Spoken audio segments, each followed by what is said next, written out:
Lord commands Abraham to sacrifice his son Isaac, his son that he loves. He says, take your son Isaac, whom you love, and go sacrifice him. And that's what Abraham sets about doing. He takes Isaac to Mount Moriah, and he prepares the wood and everything for the sacrifice. And remember what happens just as he's about to sacrifice Isaac? He's raised his hand. The hand is coming down, and an angel of the Lord steps in and prevents Abraham from actually slaying his son Isaac. So that's what Fear and Trembling is about in terms of the biblical story that it's about.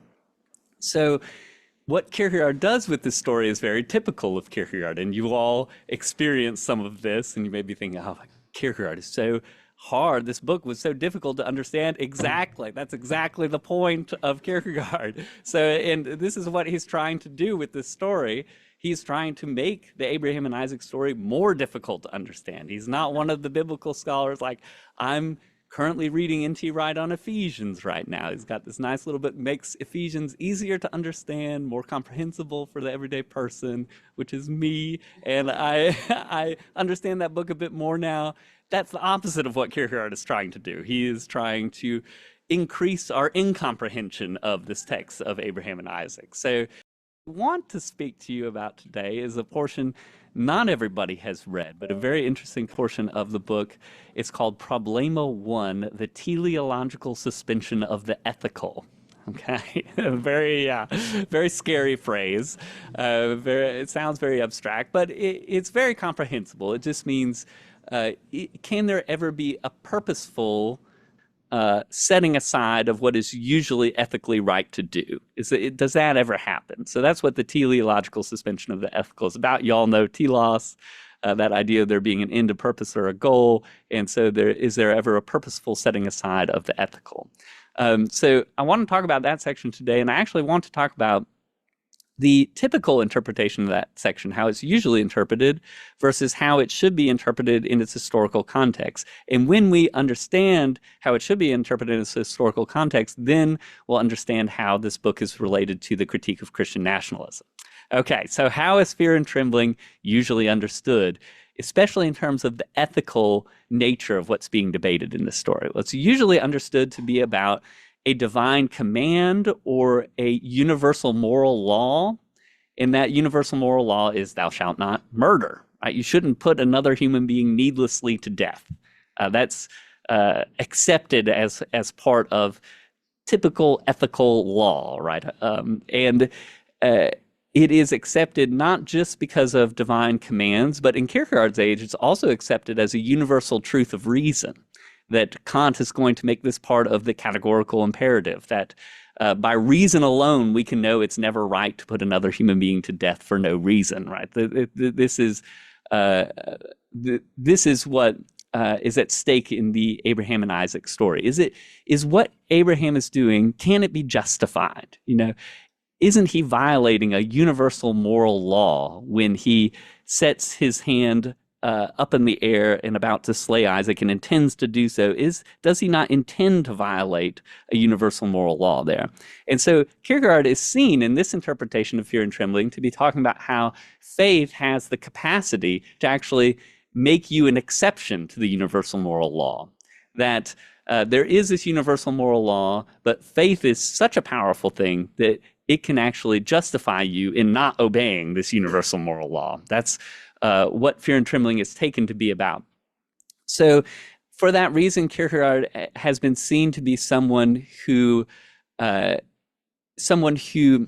is critical of faith being understood as harmonizable, especially with reason. He's been understood as an irrationalist. I don't know if you all have ever come across this description of Kierkegaard, maybe in your class. Someone who is saying that faith not only goes beyond reason, it can even go against reason. You know, so Kierkegaard is an irrationalist in the sense that this thing that is faith is something that can go against what we all recognize as reason, a reasonable truth, that you should not put another human being to death. And this is it sounds abstract, but this is basically saying, you know, can someone ever be justified by claiming that they heard the voice of God tell them to do something, even if we all recognize that is a bad thing to do? You know, that's what's being debated here. Still a very live question today. And that's what Fear and Trembling has been seen to be about, that Kierkegaard is making space for someone acting in what we would all think is an unethical way, a way that breaks universal moral laws, that Abraham is someone who does that. And Kierkegaard wants to say this is justifiable because of his faith, because he did hear the voice of God and did this. So this is what Fear and Trembling is supposed to be about. But I'm here today to tell you that's not what it's actually about. Okay, so if we understand a little bit about this universal moral law and how Fear and Trembling is supposed to be about whether you can break a universal moral law in a justified way or not, that's what it's typically thought to be about. What Fear and Trembling is actually about, if you understand it in its historical context, is social ethics. That this is what Fear and Trembling is about, social ethics. In Danish, the word for this is Sedelighed. In German, it's Sittlichkeit. And Kierkegaard uses both of those words and cites Hegel's philosophy of right in this section of Fear and Trembling. And what he's indicating there is that he's actually talking about social ethics. And for Hegel, who is the great arch enemy of Kierkegaard, for Hegel, social ethics was the most important thing. It's where all human ethical consideration was heading, was social ethics. So what is social ethics? Social ethics is considering a human action, whether it's right or wrong, depending on whether it contributes to the good, the flourishing of your society. So does what I'm doing right now, does it help my society flourish? Does it help it become richer, more stable, more happy? Does it enrich my society? Is what I'm doing contributing to the larger social good? That's what social ethics is all about. And you can see here how Abraham goes directly against social ethics. There's no way to explain, Kierkegaard says, Abraham's action in terms of contributing to a greater social good. In fact, Isaac is supposed to be the child of the promise, right? He's supposed to be the one through whom these many great nations come. And yet here Abraham is going to put him to death. You know, does that make any sense? He's actually eliminating whatever social good he could have accomplished according to the social ethical view of Abraham. So this is how Abraham violates our normal understanding of social ethics. Okay, so I'm going to ask if you all understand social ethics, but right after I give one more explanation, okay, and then I'll see if we really understand this. So there is a story Kierkegaard tells in Fear and Trembling that gets at what he means by social ethics and how it's different than considerations of universal moral laws and whether it's ever right to break one. And his explanation of social ethics has to do with the story of Agamemnon and Iphigenia. Have you ever come across this in the classical portion of your studies? Yes? Okay, I see some nodding heads. This is a real different experience for me speaking to people who have heard of Agamemnon and Iphigenia. So what happens in this story is, and since some of y'all know the basics of the story, it's natural to see this as a potential parallel to the Abraham and Isaac story, because in both of them, a parent is being asked to put their child to death, right? So it seems like a natural parallel, but what Kierkegaard wants to explain is how this is not actually a parable, or not actually a parallel to the Abraham and Isaac story. So Agamemnon and Iphigenia, what happens is that the Greeks, the Achaeans, they want to go fight the Trojan War. They're stuck in Greece. They want to sail on their ships over to Troy and wage war upon them. That's what the Greek nation wants to do. Agamemnon has angered the goddess Artemis by killing one of her deer and then boasting about it, one of her sacred deer. So he's angered Artemis, and it comes to be known through an intermediary, a prophet, that what Agamemnon needs to do in order... I didn't mention how the Greeks are stuck in Greece, right? Did I mention that power, how they can't sail to Troy? They want to do that, but they can't do it, and they can't do it because Artemis is angry at them. So Artemis won't give them the winds that they need to sail over to Troy to wage this war that their society, their nation has chosen that they want to wage. So they're stuck there in Greece because Artemis is angry. at Agamemnon, and Agamemnon is told he has to sacrifice his daughter Iphigenia if he wants Artemis to not be angry at him anymore. So Agamemnon goes and does this. I know there's some versions of the story where she escapes somewhere, but the story Kierkegaard relies on, he actually sacrifices Iphigenia. And Artemis is, I guess, pleased by this, and they get the winds they need to go sail off to Troy and wage the Trojan War. So that seems to be a parallel story right now. There's a parent putting a child to death, but it's not actually a parallel story if you think about it in terms of social ethics. So none of Abraham's society could understand what he was doing. Why would you take Isaac and sacrifice? That doesn't make any sense. But everybody in Greece could understand what Agamemnon was doing. His whole society around him, Clytemnestra might be mad at him. His family might be mad at him. But his society wasn't mad at him. They understood what he was doing. They said, okay, we actually want to praise and laud you because you put your duty to the nation above your individual family life. And that's actually something admirable that we want to praise. So that's how Agamemnon's action actually fits with the social ethics of his time. So he doesn't receive opprobrium or castigation by the social ethics of his time. Instead, he receives praise, whereas Abraham cannot, right? There's no explaining Abraham's action in terms of how it might contribute to some larger social project. It simply doesn't do that. So this is a way of getting at how social ethical consideration might be different from universal moral law consideration. Okay, so does that make sense? Is what I'm talking about now a little bit clearer with social ethics? Okay, I see some nodding heads. That's good. Don't be afraid to say it doesn't make sense. But I want to give a couple further examples within Christian history that will start leading us toward the critique of Christian nationalism in Kierkegaard. And those two examples I want to give, the first is Christianity and sexual renunciation. So this is one of the things that Christians were famous for in the early church, that they practiced sexual renunciation. But I want to emphasize how sexual renunciation, being a monk or a nun throughout your whole life, being a committed virgin, this was understood not just to be kind of bizarre by the pagans, but understood to be traitorous by the Greeks and Romans around them. They were traitors to the project of Rome, the Empire of Rome, because they didn't reproduce. Because in the ancient world, and it's beginning to be that way now in our world, societies were fragile. Cities, towns were fragile. If they didn't have people reproducing, those cities and towns could fall apart. And so reproduction, men and women having children together, this was essential to the functioning of their society, the flourishing of their society. And if you didn't join in that project, you were seen to be a traitor to the project. So that's one of the reasons why early Christians received a lot of critique for their practice of sexual renunciation. So that's one example of how Christians have maybe been exceptions to the social ethics around them and have received critique on that account.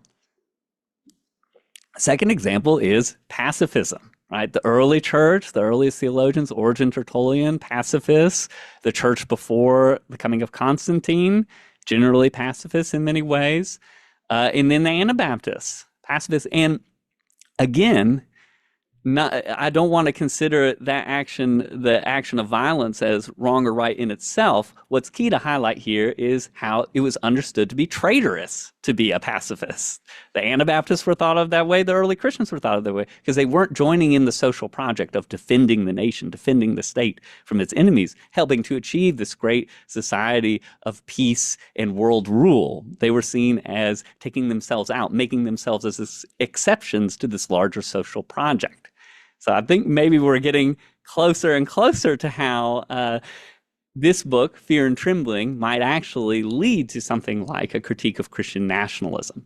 Okay, so in order to fully arrive there, we have to have some idea of what Christian nationalism is. So let me just say my understanding of Christian nationalism. I think if you're going to understand it, you have to start with nationalism in general.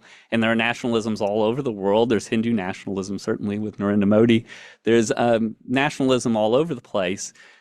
So let's start with just nationalism. So nationalism is a national project of self-assertion. It's where people band together in a nation as part of a project to assert that nation's dominance over other nations in order to achieve material goods and things like security. So to achieve the good life for your citizens, that's the project of nationalism, and to achieve it via self-assertion over others that you dominate, if need be, to achieve this project of the good life for especially those who are wealthy within your country, but generally those who are in your country more generally. Ideally, in the end, everyone would be living the good life. So that's the project of nationalism, to secure the goods for your nation, whatever the moral cost doesn't matter. That the project is to secure these goods for your nation. So that's nationalism. Christian nationalism, in Kierkegaard's age, it'd be interesting to talk about whether this is the case for us, but in Kierkegaard's age, what Christian nationalism was a way of the people who were a part of the state of Denmark in the 19th century. They said, okay, nationalism for us has been going okay. We've actually procured a lot of the goods that make for a good life. You had these new things in the age where Kierkegaard lived, like coffee and cigars. Just a wonderful new life that you could live. Buses, they had city buses in his age. They had one of the first amusement parks in the world, Tivoli Gardens. They had all this wonderful stuff to enrich their life. And that, of course, was built upon Danish colonialism. There's not, I don't think, a history of Danish colonialism in English, but the history of it in Danish, it comprises 5 large volumes. So it's a very intensive project. So all of this material flourishing is built on the backs of the colonized. That was the project of nationalism at the time. It was succeeding at the time, right? They were doing much better than they had been doing. But those who were living this new good life as citizens in Denmark, they were still aware, well, yeah, we're living a good life now, but we're going to die. They were still aware. They weren't like some of the tech bros we have now who think that they're going to live forever. they didn't have those kind of illusions. They knew that they were going to die. And so actually the Danish state was like, we have arranged for that as well. We've arranged for a good life for you now. Look at all the stuff you have. And we've arranged for your life in the afterlife to be good too. We've arranged for you to be baptized. You're baptized as an infant in the Danish Lutheran Church. You're enrolled into the church. And we've arranged for you to be instructed in the basics of Christian faith. So you know the teachings of Christianity, therefore you are a Christian, right? And so we have guaranteed not only a good life for you now, not only in the here, but also in the hereafter, right? We've made sure that the good life you have now will continue to be a good life when you die. So you'll have this eternity of bliss, just like you have a pretty good life now. So that's the Christian part of Christian nationalism for Denmark in the 19th century. That's what it was all about. It was about completing this procurement of the good life, balancing the good life here with the good life in eternity, making it complete, making citizens as comfortable as possible. They didn't have to worry about this life and they didn't have to worry about next life. The Danish state was kind of saying, we've got it all taken care of for you. So this is the project of Christian nationalism in Kierkegaard's age. So I've said that he's critical of it. Why was he critical of it? Well, because Kierkegaard thought that Christianity was the actual following of Christ, right? That this is his definition of Christianity. Didn't have anything to do necessarily with being comforted about the afterlife. Christianity is discipleship. It's the following of Christ in this life. That was what Christianity was all about for Kierkegaard. So he comes into it with a very different definition of what Christianity is than Christian nationalists did. So Christianity is about the following of Christ, and Christ is someone who has a specific characteristic in Kierkegaard's mind. His life has the character of abasement, and that sounds like a big and kind of a forbidding word, abasement. But it's part of the Philippians 2 Christ hymn. If y'all maybe have read this in your Greek class, so it's that Philippians 2 Christ hymn has been a huge part of theology because of the notion of Christ emptying himself, that Christ was in the form of God, but did not consider equality with God something to be grasped. So he emptied himself, ekenosin, and became human, taking on the form of a slave. So that's the first part. But people have really highlighted that first part. Kierkegaard emphasizes the second movement, because that text goes on to say, being found in human form, he humbled himself or abased himself, is translated into the Danish as abased oneself. In Greek, it's etipenosin. So you have kenosin and etipenosin, these two different Greek words, two different movements. It's saying that Christ emptied himself to become human, but then once he was human, he humbled himself on top of that. So there are these two different parts. And Kierkegaard really emphasizes that second part, that Christ is someone who lives this life of humiliation. So this has four characteristics to it, the life of abasement, and that's poverty, that material and spiritual poverty, marginality, offensiveness, and persecution. That if you are following, that Christ's life had that, and if you're following Christ's life, your life will also have that. Poverty, marginality, offensiveness, and persecution. And if we're thinking about the critique of Christian nationalism here, why did Christ's life have those characteristics? And why was his life abased?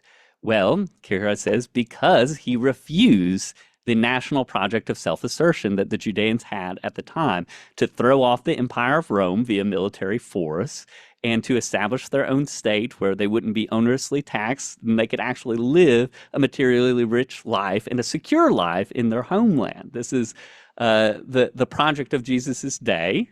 The Messiah that the people wanted, right? But that's not the Messiah Jesus is. And that's the reason why he was hated. That's why he's poor. That's why he is marginal. It's why he's offensive to people. And it's why he's persecuted. So that's Kierkegaard's understanding of Christ. Christ is persecuted because he refused the national project of self-assertion that people were trying to insert him into. All this passage about him, he's about to be anointed as king in John 6, and he escapes through the midst. All these sorts of passages about Christ refusing the earthly mantle of kingship. So you can see here that Christ's life, rather than being one of self-assertion, is one of self-denial, that he is going to refuse to dominate others, that he's going to serve others instead. And he's going to refuse the mantle of earthly king, whereby he uses violence to establish his national project and guarantee its success. He's going to refuse that and instead live this life of abasement. So that's what Christ's life was. And then Kierkegaard is saying, we as Christians, we are to follow that. And I'd be interested to talk with you more now about what that means for us. But he's saying you live in the same sort of world Christ lived in. It's a world where the social ethics of your time is trying to get you to participate in national projects of self-assertion. And Kierkegaard is asking us, how are you going to deny your society trying to insert you into that project? How are you going to renounce it? And he is saying, well, you'll know that you have successfully renounced it when you are poor, marginal, offensive, and persecuted. Then you'll know you've been successful in renouncing the national project of self-assertion. So that's how we, in a sense, as Christians, are to take up the mantle of Christ as Kierkegaard understands it, what Christianity looks like and what it is. Okay, so now I think we can put this all together and see how Fear and Trembling is related to the critique of Christian nationalism. That Fear and Trembling is about how Abraham, by faith, becomes an exception to the social ethics of his time. He has individual faith in God and an absolute relation to the absolute, and that means that he has a justified non-participation in the social ethics, the social expectations of his time. He refuses to play by those rules, and that's how he ends up an exception. And so in the same way, the life of Christ refuses social ethics of his time, and so also Christians who are following after Christ must refuse the social ethics of their time when it comes to the social ethics of national self-assertion. So that's how our lives are to parallel Christ's life, and how Christ's life has some parallels to Abraham's life as well in terms of what it is like, what it means to live a life of faith, and how faith takes you out of the society that you're a part of. Okay, so there is one difference between Fear and Trembling and the later critique of Christian nationalism. And I would say that that is that in Fear and Trembling, Kierkegaard is making space for faith, for the possibility of faith to make you an exception from the world around you. He's saying this is a possibility. It is possible. Faith has the capacity to do this, to make you a justified exception to the world around you. Whereas Kierkegaard is saying in his later critique of Christian nationalism, he is saying it's not just a possibility, it's a command that you have to do this if you want to be a follower of Christ. And there's this difference between the two texts because of the person of Christ. Here it says Christ is the prototype for us. Our life is to look like his life, not that we're to wear sandals, but that we're to fit, in some sense, those characteristics of abasement, of poverty, marginality, offensiveness, and persecution, that we're to fit those in a recognizable way in our own life. And if we are to be Christians, that is to be a command for us, not just a possibility. So faith accepts us, takes us out of the social expectations of our time in a way that may have some negative consequences for us. And that is a commandment for us Christians to embrace that nature of faith as an exception. So that's what I had to say to y'all today. Thank you very much. And I open it to questions.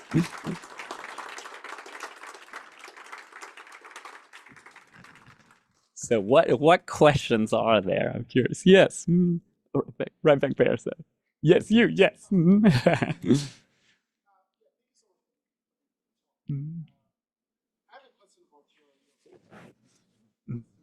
Mhm.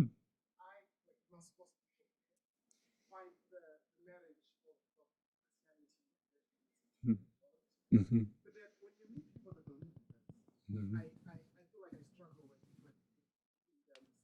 Members of some uncontactable tribe. So to avoid that, Mhm. what do you think is a good starting point, like to make them intellectually accessible, like Yes. to make Oh, yourself available to the people that yes. need it the most? Well, as you can imagine, I've thought about that a lot as a pastor because I was just talking to the Anthropos Society earlier that, the younger people in my congregation, they know that I've written this book about Kierkegaard's critique of Christian nationalism. The old members have no idea, and a lot of them are, would be at least Christian nationalists adjacent. So I relate to them daily and love them and care for them. So how do you? Well, there are several different ways. There's not just one answer, but I will say. Well, has anyone ever come across a book, Amusing Ourselves to Death by Neil Poston? Yes, okay, good. Then you know exactly what I'm talking about. That um, I see a lot of the members of my congregation as good people who have been deluded, and that sounds kind of it does sound um, it does sound uh, condescending to say that, but they have been led astray, is maybe the right way to put it, led astray for the purposes of making profit off of them. So I see them as victims in some sense. There is a level of participation that I do think there is some guilt about when it comes to whether a person is Christian nationalist or not. There is some assent to it, but it's to recognize that there's also the media that they're consuming has fed these ideas to them, and it has done that to them not because they're concerned about these people, but to make money off of their viewership. And so I can see them as a person to love in that I'm trying to free them of those illusions that they've operated under and that have been given to them not necessarily because of any fault of their own, but because they've heard, oh, well, all Christians watch this news channel, so I'll watch this news. A lot of people, it's as simple as that, of why they do what they do. And then that inserts them into this larger nationalist project. I would say a second way to, and this is a much less condescending way, so a second way to relate to this person is to realize that there are some ways in which you are just like them.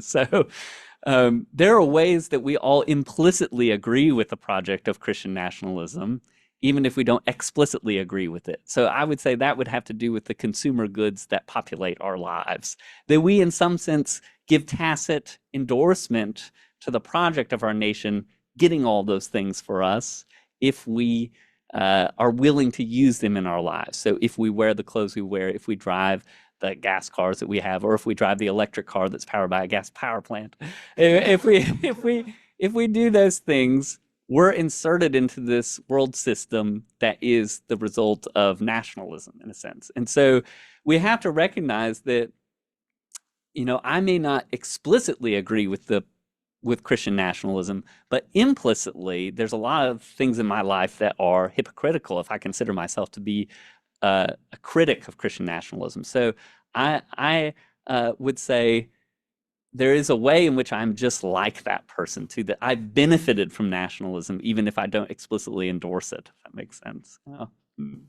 Did I see a hand over here first? Yes, right here in the middle. Yes. Here we go. So my question is, Kierkegaard did not like self-assertion. So Yeah, how much should we not like self-assertion? And how much, because Kierkegaard did such very weird decisions in his life. Yeah. So It's very strange.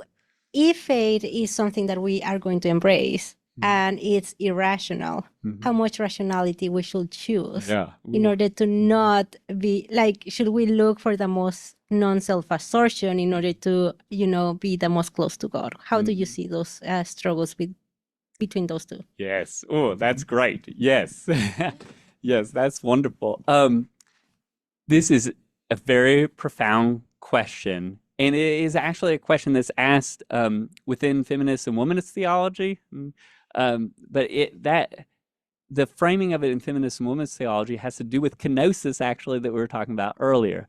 Whether there's a couple of theologians who I can think of who say kenosis is a good idea for men, but the emptying yourself and self-denial instead of self-assertion, it's a good idea for men, but it's not necessarily a good idea for women. And they may have the opposite challenge of asserting their God-given dignity within their context. And there's a lot of truth to this, but I want to retain some of the Kierkegaard notion of self-denial as significant, and I'll explain it this way. So Kierkegaard is definitely a situational, contextual theologian. He's speaking when he's speaking to people about the badness of self-assertion, the evil nature of self-assertion, he's speaking to people who are caught up in a national project of self-assertion, and he thinks need to work themselves out of that. So that's their context in a sense. If he was speaking to someone who instead was one of the dominated, one of the oppressed of the earth, then he would speak in a different way. And I think about this especially in terms of the life of Harriet Tubman, because it's a very interesting example of both sides of this equation. So Harriet Tubman, when she is enslaved, she has, I think in Kierkegaard's understanding and our understanding too, she has no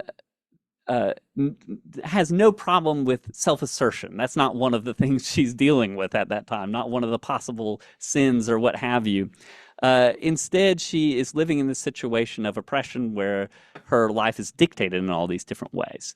So would this message of self-denial be appropriate for Harriet Tubman while she's enslaved? I don't think so. And so what happens, though, is that Harriet Tubman frees herself, and then there's an interesting dimension of her life that does have to do with self-denial. So she becomes free, but then she makes the choice to come back to enslaved lands and help to free the people who are there. And that choice involves in it self-denial, involves taking up your cross. It involves all these aspects of choosing difficulty that she didn't have to choose.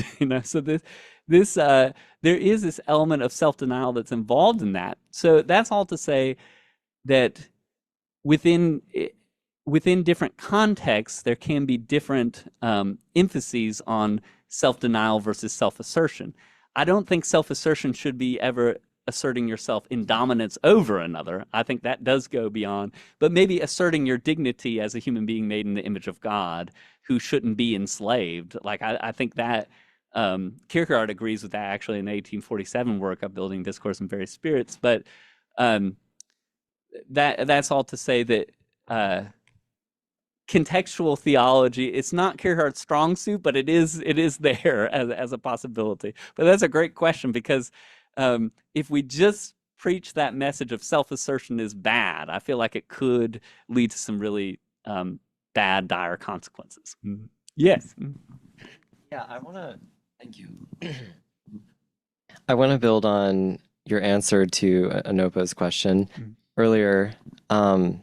You basically said that as people who don't subscribe to Christian nationalism, that by participating in some of the goods that result from the national system, we're kind of in a way being hypocritical. Yeah. How can we make that like a little bit more practical for Yeah, us? Like, what's the exactly. challenge for us in that? How do we Yes. live in a more consistent way? Yes. I mean, it's an incredible challenge. I think um, it's a challenge that's so hard to find any coherent answer to because even um, say you moved to a place that was supplying the goods for America and worked in a factory job there that was, not in accordance with the dignity that a human being should have. But you could easily be asked about that. Well, what good does that do anyone?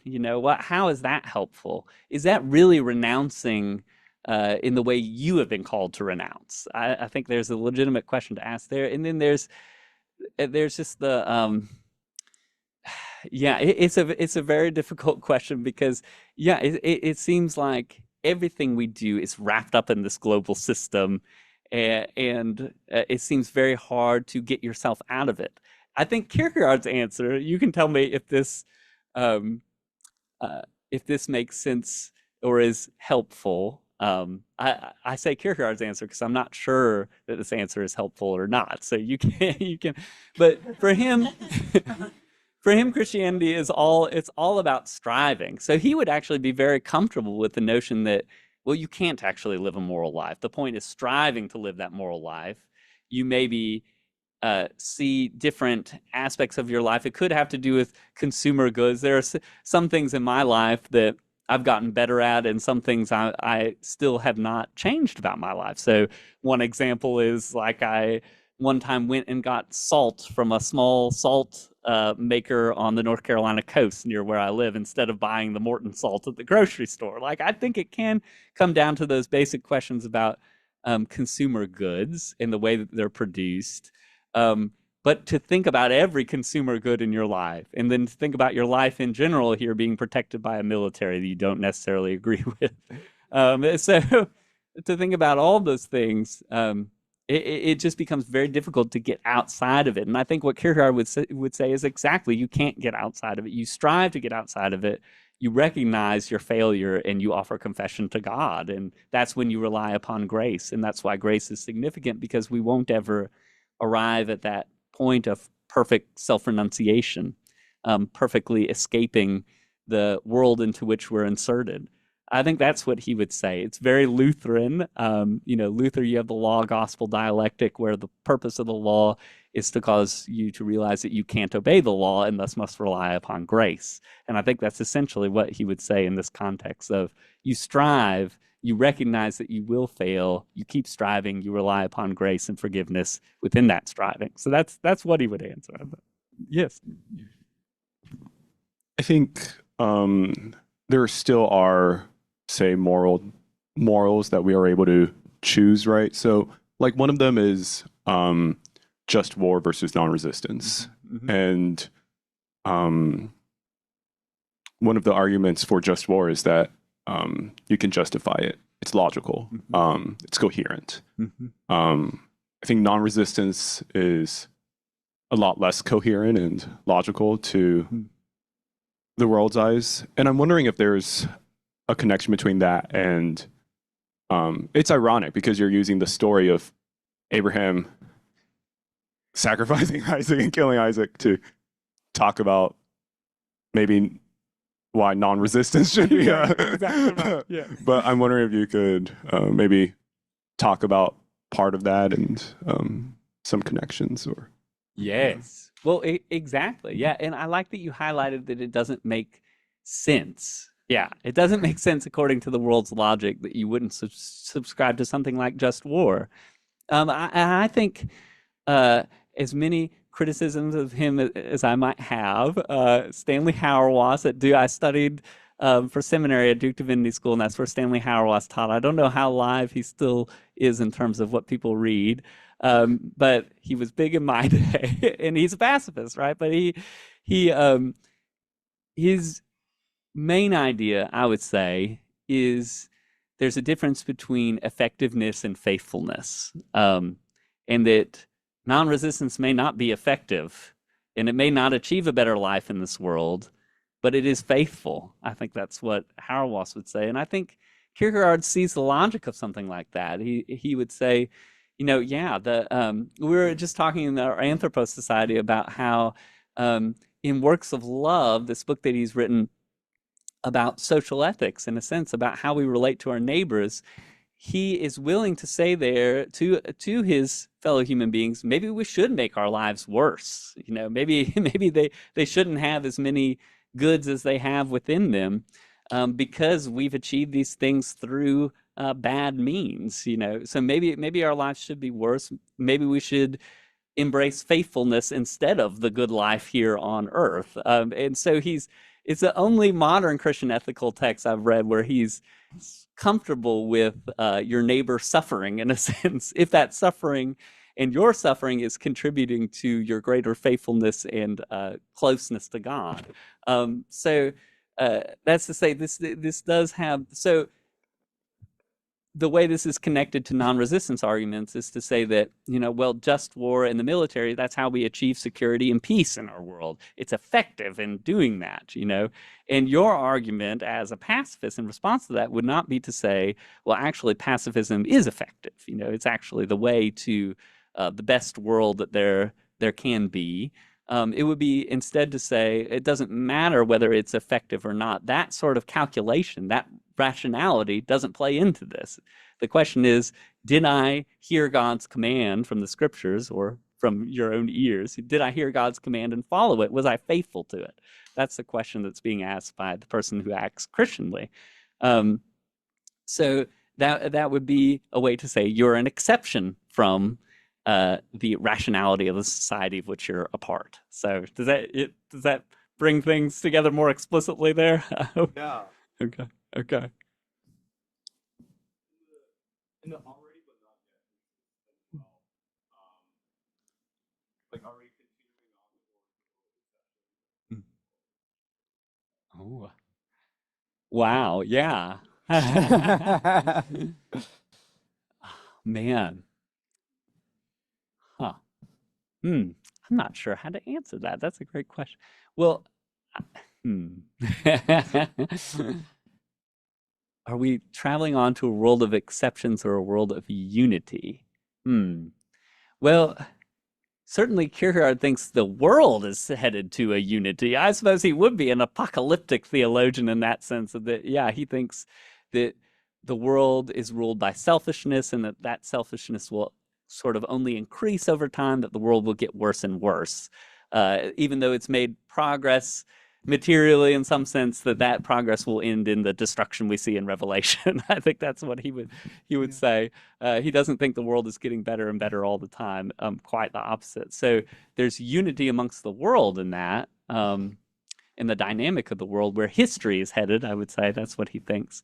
Now, would it be fair to say maybe you're asking too, like, can the exceptions be united among themselves? Yeah.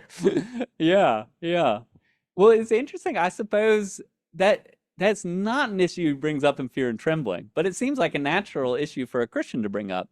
Is is that thing which has made you an exception to your society at large, is that a common factor amongst us that could unite us in the same spirit, that we all are in agreement in our ideas and in our life, that we need to reject this social ethic that surrounds us, and we come together in that rejection, and we bind together. In a sense, you know, we may have rejected the good life that the world might provide, but maybe we can provide some encouragement and goodness and joy within ourselves, within that exception status.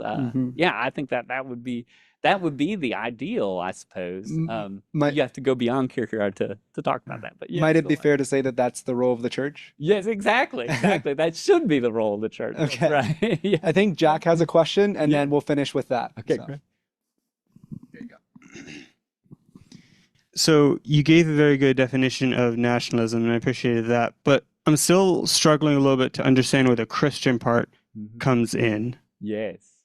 That I am struggling to understand it too, because I think I understand it in the 19th century, But modern Christian nationalism, what does that mean? Yeah.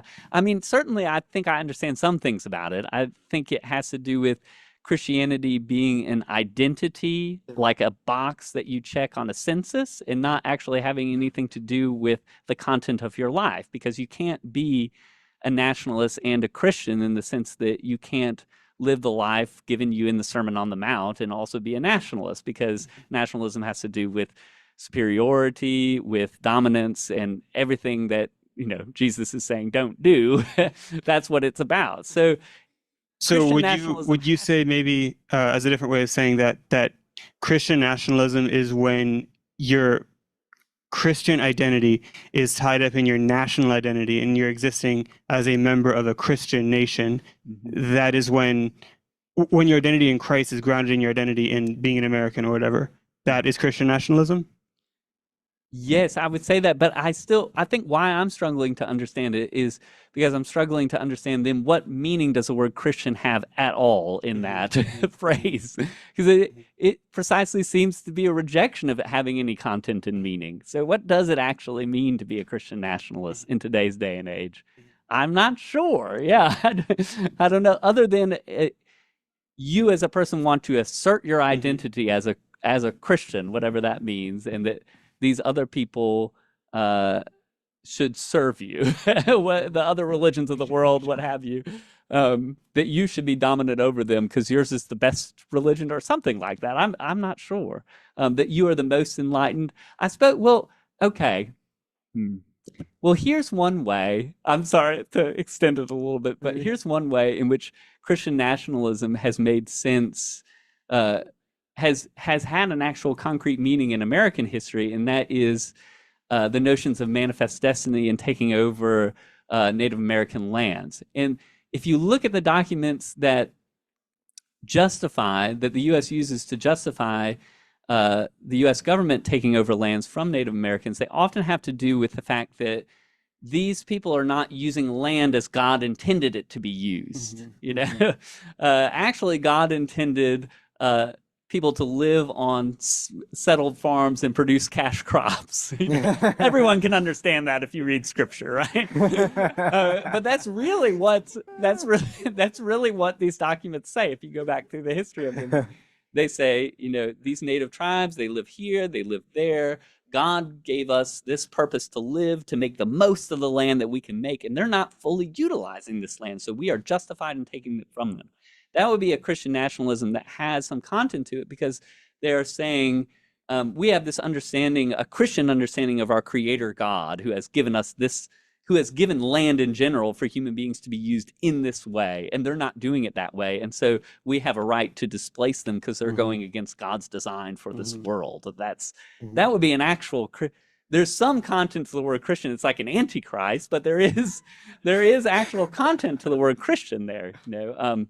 So, but what it means now in the current arrangement of Christian nationalism, I would say I'm still open-minded about what it, or maybe not open-minded, ignorant about what it means, you know, to say that you're a Christian nationalist. Yeah. So. Well, thank you very much for coming. I think one of the things that I take away from your talk is the idea of Christian nationalism being the project of making us believe that we can live the good life here and we can also live the good life later, and how that's a paradox.